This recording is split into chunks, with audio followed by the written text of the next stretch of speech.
솔로몬의 신하 느밧의 아들 여로보암이 또한 손을 들어 왕을 대적하였으니 그는 에브라임 족속인 스레다 사람이요 그의 어머니의 이름은 수르아인이 과부더라.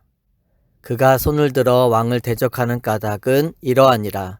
솔로몬이 밀로를 건축하고 그의 아버지 다윗의 성읍이 무너진 것을 수축하였는데 이 사람 여로보암은 큰 용사라. 솔로몬이 이 청년의 부지런함을 보고 세워 요셉 족속의 일을 감독하게 하였더니 그 즈음에 여로보암이 예루살렘에서 나갈 때 실로 사람 선지자 아이야가 길에서 그를 만나니 아이야가 새 의복을 입었고 그 두 사람만 들에 있었더라.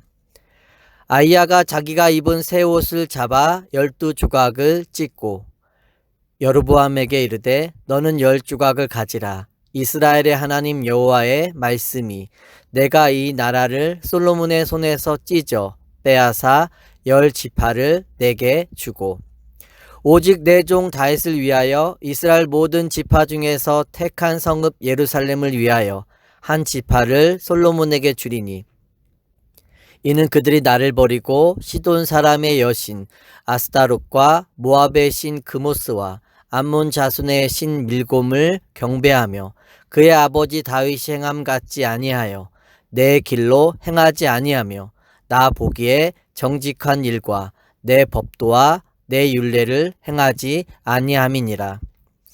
그러나 내가 택한 내 종 다윗이 내 명령과 내 법도를 지켰으므로 내가 그를 위하여 솔로몬의 생전에는 온 나라를 그의 손에서 빼앗지 아니하고 주관하게 하려니와 내가 그의 아들의 손에서 나라를 빼앗아 그 10지파를 내게 줄 것이요 그의 아들들에게는 내가 한 지파를 주어서 내가 거기에 내 이름을 두고자 하여 택한 성읍 예루살렘에서 내 종 다윗이 항상 내 앞에 등불을 가지고 있게 하리라.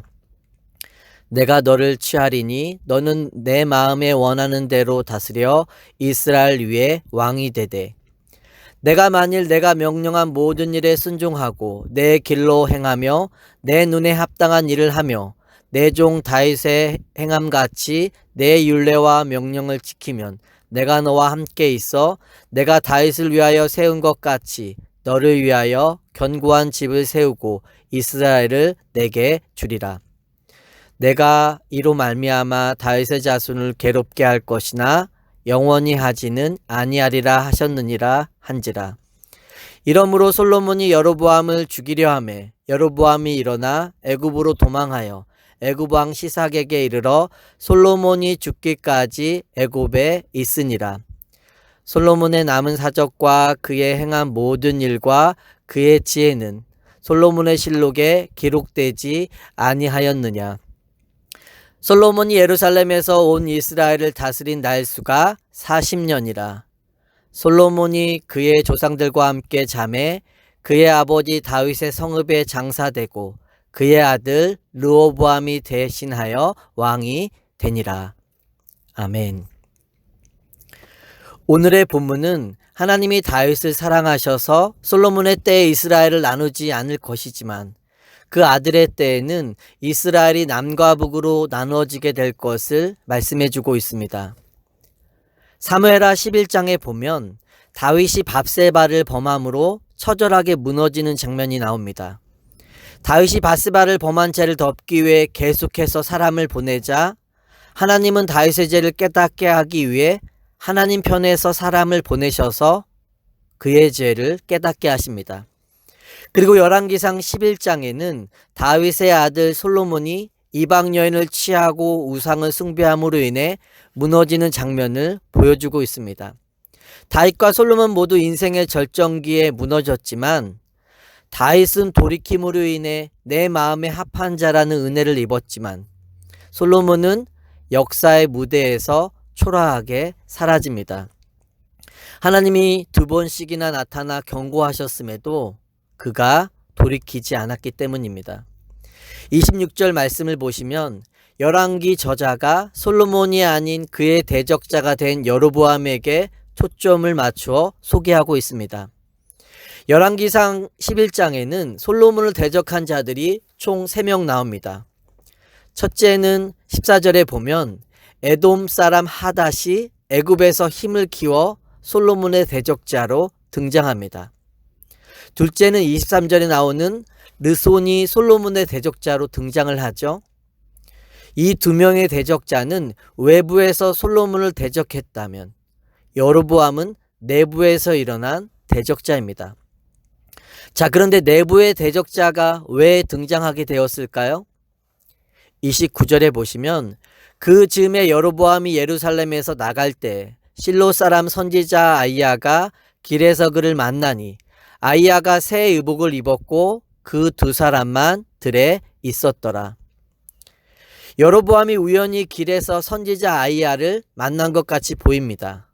하지만 뒤이어 나오는 30절과 31절을 통해 하나님께서 그를 보내셨다라는 것을 볼 수 있습니다. 아이야가 새 의복을 입었다는 것을 통해 알 수 있듯이 새로운 왕이 서게 될 것을 보여주고 있습니다. 하나님이 친히 솔로몬의 대적자로 여로보암을 세우신 것입니다. 33절에 보면 하나님이 왜 대적자를 일으키셨는지 구체적인 이유를 말씀해 주고 계십니다. 이는 그들이 나를 버리고 시돈 사람의 여신 아스타롯과 모압의 신 그모스와 암몬 자손의 신 밀곰을 경배하며 그의 아버지 다윗이 행함 같지 아니하여 내 길로 행하지 아니하며 나 보기에 정직한 일과 내 법도와 내 율례를 행하지 아니함이니라. 한마디로 이야기하면 그들이 나를 버렸기 때문이다. 성경의 저자는 솔로몬이 하나님을 버렸다라고 말하는 것이 아니라 그들이 나를 버렸다라고 표현하고 있습니다. 왜냐하면 솔로몬이 잘못함으로 인해 이스라엘도 솔로몬을 따라 우상을 섬기게 되었기 때문입니다. 그래서 이제는 솔로몬 한 사람의 문제가 아니라 이스라엘 전체의 문제가 된 것입니다. 그러한 문제의 시작을 대표적으로 보여주는 말씀이 열왕기상 3장 1절의 말씀입니다. 솔로몬이 애굽왕 바로와 더불어 혼인관계를 맺어 그의 딸을 맞이하고 다윗성에 데려다 두고 자기의 왕궁과 여호와의 성전과 예루살렘 주위의 성의 공사가 끝나기를 기다리니라. 솔로몬이 정권 초기에 강대국인 애굽과의 동맹을 통해 힘을 얻고 안전한 삶을 살아보고자 정략적 결혼을 맺은 것입니다. 그가 하나님만을 의지하고 하나님을 힘삼고 살아야 했는데 그렇지 못했던 것입니다. 이것이 시초가 되어 하나님으로 향해야 할 마음이 이방 여인과 우상으로 향하게 된 것입니다. 솔로몬이 하나님의 길을 버리고 이방의 길로 갔기에 하나님이 대적자를 세우신 것입니다. 40절에 보면 이 대적자가 솔로몬을 피해 어디로 도망가게 되나요? 애굽으로 도망칩니다. 그리고 그가 애굽에서 힘을 길러 솔로몬의 나라를 빼앗으러 오게 되죠. 애굽은 솔로몬이 가장 믿고 의지했던 나라입니다. 그 나라에서 대적자가 힘을 얻고 내외부적으로 계속해서 공격해온 것입니다. 신뢰하는 자로부터의 내부적 공격이 왔기에 쉽지 않은 상황입니다. 그런데 더 큰 문제는 하나님이 계획하셨고 하나님이 징계하신 일이기에 막을 수 있는 자가 없다라는 것입니다. 우리가 아는 것처럼 열왕기상 3장에 보면 하나님이 솔로몬에게 놀라운 축복을 주셨습니다. 주실 수 있는 모든 것을 주셨고 왕으로 누릴 수 있는 모든 축복을 누리게 해주셨습니다. 하지만 솔로몬이 삶에 주신 은혜에 대해 감사하며 자족했다는 삶의 기록이 뒤어 나오지 않습니다. 하나님만이 복의 근원이심을 잊고 스스로 복을 얻고자 주의 길을 버리고 다른 길로 가게 되죠. 우리가 솔로몬의 삶을 통해 알 수 있듯이 그가 하나님을 믿지 않은 것이 아닙니다. 하나님의 살아계심과 복 주신 이심을 경험하지 못했던 것도 아니죠. 그의 문제는 하나님도 믿고 다른 것도 믿었다는 것입니다. 하나님이 그의 삶에 2번이나 메시지를 주신 것처럼 그는 말씀을 따르는 하나님의 길로만 행하지 않았습니다. 하나님이 아닌 것이 무언가 나에게 도움이 될 것 같고 그것과 가까이 했을 때 힘이 될 것 같아서 붙잡았습니다. 그러나 오히려 그것이 믿음의 길을 가는 우리의 삶을 무너지게 함을 주변 곳곳에서 보게 됩니다. 본문을 보면 하나님의 계획하심으로 인해 이제는 달라질 것이 없을 것 같습니다. 하지만 본문의 징계 속에도 하나님의 자비가 감추어져 있음을 발견하게 됩니다. 그것이 39절 말씀입니다. 내가 이로 말미암아 다윗의 자손을 괴롭게 할 것이나 영원히 하지는 아니하리라 하셨느니라 한지라.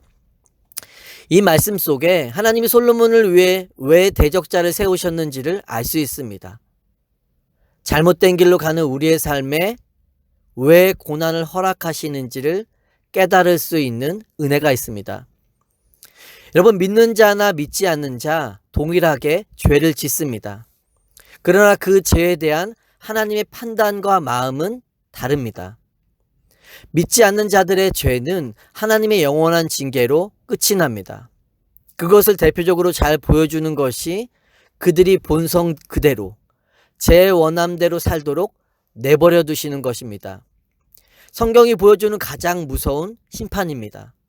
죄에 대한 값을 치르는 것으로 영원히 끝나는 것입니다. 그러나 믿는 자들의 삶의 징계는 있어도 영원한 징계는 없다라는 것입니다. 왜냐하면 믿는 자를 향한 징계의 목적이 죄값을 치르는 것이 아니라 자녀됨의 자리로 가는 것에 있기 때문입니다. 히브리서 12장 6절에서 8절 말씀에 보면 주께서 그 사랑하시는 자를 징계하시고 그가 받아들이시는 아들마다 채찍질 하심이라 하였으니 너희가 참음은 징계를 받기 위함이라. 하나님이 아들과 같이 너희를 대우하시나니 어찌 아버지가 징계하지 않는 아들이 있으리요. 징계는 다 받는 것이거늘 너에게 없으면 사생자요 친아들이 아니니라. 하나님은 우리에게 행한 대로 갚아주시는 분이 아닙니다. 우리에게 거룩한 삶의 책임을 요구하시지만 주인과 종의 개념으로 책임을 물으시는 것은 아닙니다. 우리는 성경을 통해 우리의 죄악과 부족함보다 우리를 향한 하나님의 사랑과 은혜가 항상 앞서고 있음을 발견하게 됩니다. 왜냐하면 우리는 하나님이 사랑하시는 하나님의 자녀이기 때문입니다. 하나님은 솔로몬이 하나님의 길을 버리고 이방의 길로 갈 때 그의 삶의 대적자를 세우셨습니다. 죄값을 벌하기 위함이 아니라 그가 하나님의 말씀을 기억하고 돌이키기를 원하셨기 때문입니다. 다윗과 같이 여전히 솔로몬을 사랑하신 것입니다. 우리가 솔로몬의 삶을 통해 알 수 있듯이 하나님의 길로 행하지 않는 것, 나를 버리는 것, 그리고 우상을 섬기는 것이 서로 연결되어 있음을 깨닫게 됩니다. 우리가 하나님의 길로 행하지 않으면 하나님이 아닌 다른 것을 찾게 되어 있습니다. 그리고 그것이 하나님 아닌 것을 하나님 같은 것으로 믿고 섬기는 결과로 가게 됩니다. 내가 하나님의 자리에 가든지 아니면 다른 것이 하나님의 자리를 대신하여 앉게 되는 것입니다. 40절에 나타난 솔로몬의 선택을 통해 알 수 있듯이 그는 끝까지 돌이키지 않습니다.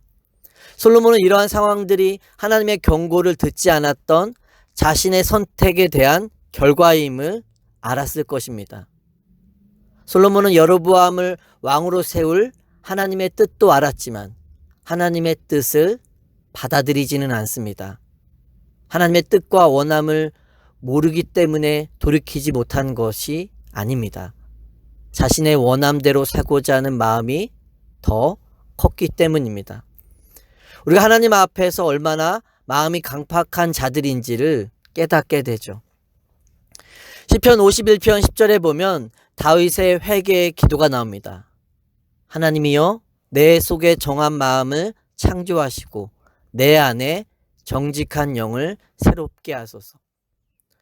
하나님, 이제는 단순히 죄를 짓지 않게 해달라는 다윗의 기도가 아닙니다. 내 힘과 능력으로는 하나님의 말씀을 지키고 하나님을 사랑하며 살 수 없음을 처절하게 깨달은 자의 기도입니다. 이것이 무너진 삶 가운데 다윗이 붙잡았던 기도의 제목입니다. 우리가 오늘도 다른 길로 가는 자들이 아니라 하나님이 기뻐하시는 길로 나아갈 수 있는 은혜가 있기를 원합니다. 나의 약함과 원함을 잘 알고 있기에 우리의 몸과 마음을 십자가 앞에 온전히 의탁하며 오늘도 말씀의 인도하심을 따라 나아갈 수 있는 은혜가 있기를 예수 그리스도의 이름으로 축원합니다.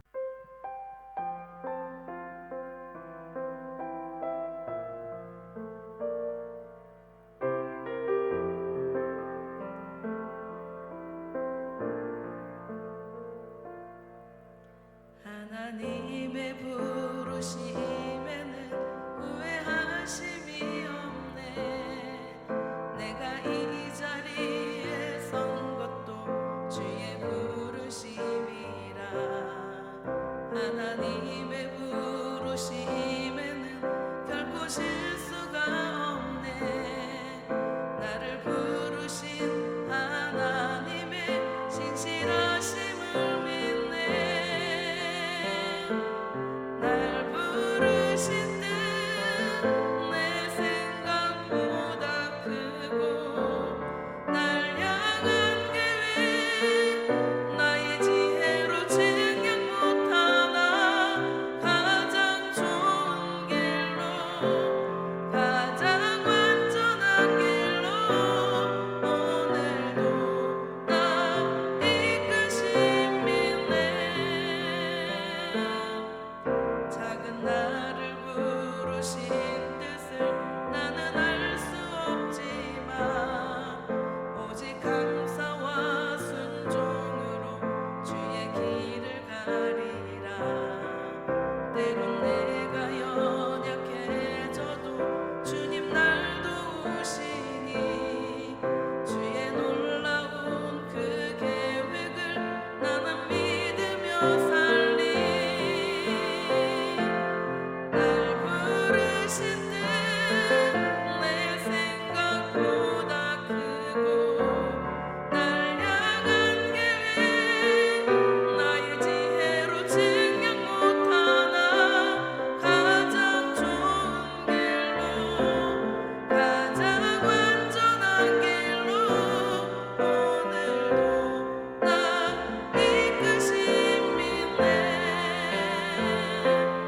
날 부르신 뜻 내 생각보다 크고 날 향한 계획 나의 지혜로 측량 못하나 가장 좋은 길로 가장 완전한 길로 오늘도 나 이끄신 믿네.